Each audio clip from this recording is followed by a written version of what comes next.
Finally, at nakapagpalagay na nga pala kami ng Jetmatic sa bahay. At hindi na kami mamamroblema sa laging walang tubig dito. At magkano nga ba ang total na gastos namin sa pagpapa-Jetmatic? Hey guys, it's Mrs. Castro back again with another mini vlog.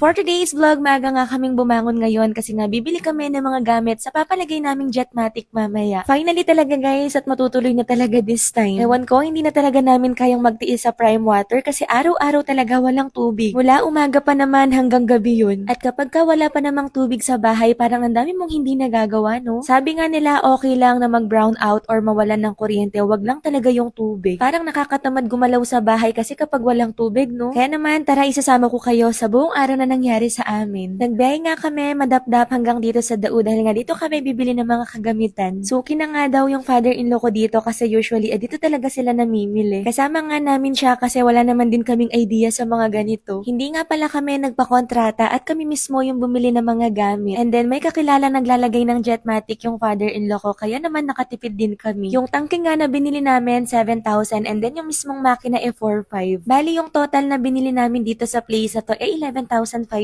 Tapos yung mga fittings at saka mga electric sa madapdap na namin bibilhin. Mamaya magko-compute tayo para malaman nyo din kung magkano yung nagagastos kapag ka nagpapa-Jetmatic. Fast forward, nakauwi na kami sa bahay at itinabi muna namin yung mga gamit. Alas 10 nga ng umaga nung makabalik kami and magluluto muna nga pala kami ng ulam. Kung umabot kayo hanggang dito sa vlog na to, anong ulam nyo nga pala ngayon? At anong oras nyo to napanood? Kami guys, yung ulam namin ngayon chicken nuggets. Pero tong chicken nuggets na to, yung parang sa kanto-kanto lang ha. Hindi siya yung pang social, parang dun sa mga tusok-tusok siya. Nag-crave kasi ako ng ganun, kaya naman sabi ko, gumawa na lang kami sa bahay. Kanina nung pauwi kami, dumaan kami sa fresh option at bumili kami ng pitso ng manok at mga itlog. Pinachop ko lang kay Mr. Castro itong pitso ng manok ng medyo maliliit. Tapos sinangkapan ko lang yan ng harina, asin, paminta at saka itlog. Tapos halu-haluin nyo lang and pwede na kayong magpirito. Gumamit nga ako ng 2 kutsara para makuha ko talaga yung style ng mga sakanto. Habang nagpipirito naman ako, si Mr. Castro bising-bising gumawa ng sausawan namin. Nag-try muna nga kami ng 2 at tinikman kung sakto na ba yung lasa niya. Medyo matabang lang kaya naman dinagdagan lang din namin yan ng konting asin. Grabe guys, sobrang sarap nito, parang hindi nga umabot ng dinner. Paano yung natira niya merienda kasi namin. O kuha na kayo ng plato at tara kain po tayo. Binigyan nga din pala kami ng gulay ni Darang Lo kaya naman ayan pinartner na lang namin sa mga nuggets. Pagkahapon nga dyan, walang tubig sa mga gripo kaya nagbomba na lang kami para makapagdilig. Eto nga pala yung bagong lagay na bomba guys. Naku, alam nyo ba, ang linis ng tubig na lumalabas dito tapos ang lamig. Malapit na din namin ipasemento tong side na to para mas maganda na kapag ka nagbobomba. At itong mga halaman na nakikita nyo sa gilid at saka yung mga kalamansi, ilalagay namin sa kabilang banda. May mga kalamansi din kaming tanim dito sa gilid kaso hindi ko na video. Malapit yung mga yon dun sa isang bomba namin na nasira. Sa sobrang lamig nga ng tubig sa bomba, parang gusto kong maligo dito. After naman naming nagdilig, pinunasan ko tong mga lamesa namin sa likod. Alam nyo ba, ang sarap magtambay dito sa likod ng bahay namin guys kasi tignan nyo, napaka-presko. Yung simoy ng hangin at saka yung ambience sa likod namin, yun talaga yung maganda paghapon. Para tuloy kaming may coffee shop dito sa likod. Ang ganda kasi ng mga tables and chairs, no? Anyway, hindi nga nila nalagay ngayong araw yung Jetmatic, kaya naman itong video na to kinabukasan na yan. At oo nga pala, yung total na gastos namin sa pagpapa-install ng Jetmatic guys, 18,000 plus lang. Kumpara kasi dun sa napagtanungan namin, parang 22 to 23,000 daw. Tapos wala pang mga kuryente yun. Sayang din yun, no? Nakatipid din kami ng mga 4,000. Kaya mas okay din talaga na kami na mismo yung bumili kasi may alam naman kaming bilihan. Pasensya na kayo at medyo makalat pa dito sa likod ng bahay. One of these days ay maglilinis kami dito. At grabe, sobrang linis guys ng tubig namin ngayon tapos ang lakas-lakas na. At finally, itong shower namin sa master's bedroom, Diyos ko, magagamit na namin. Umaakyat na din kasi yung tubig, tignan nyo. Kaya naman, sobrang saya talaga namin at nakapag-Jetmatic na kami. O siya, ayun lang muna guys for today's vlog. Thank you for watching. See you on my next one. Shower muna ako. Bye! Mwah!